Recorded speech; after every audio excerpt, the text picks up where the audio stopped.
Do you ever wish that you could drink a beer or go to dinner with your family and enjoy a nice alcoholic beverage, but you can't because you're underage? My dad was in the Army and had the most dangerous job in the military, where the death rate was greater than any other job.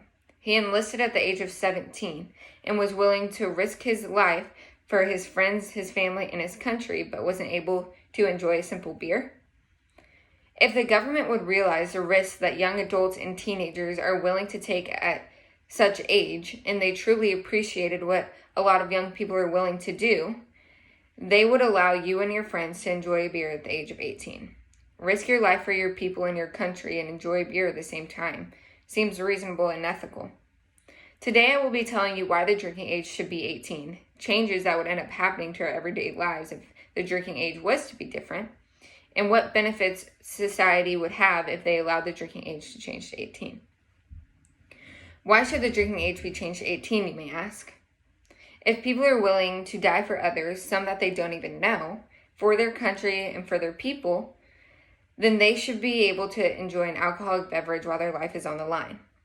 The government is constantly bringing up the draft as well. Changing the drinking age to 18 will make the growth of enlisting in the military a lot higher. People's argument to this massive change most of the time would be that teenagers are too immature to control their alcohol.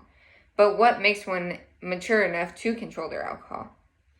Matt Nugent, in the article Top 3 Reasons Why Drinking Age Should Not Be Lowered to 18, published in 2012, states that the top reason is drunk driving. But that is inevitable. Whether or not a person is 18, 21, or 42, that's a person's own decision, and no law is going to change that. Another argument one would try and make is that there would be more alcohol-related accidents. Right now, alcohol consumption and traffic crashes, published in 2004, tells us that the percentage rate is 31. That is based on alcohol consumption. And based on facts and statistics, this percentage is higher than many other countries where the drinking age is actually lower than 21. For an example, in France, the rate is 29%. A few things that would change in our daily lives in a positive way if the drinking age were to get lowered would be increase in tax refunds for alcohol sales, as well as reduced enforcement costs, which are court expenses, attorney fees, and other executive department expenses.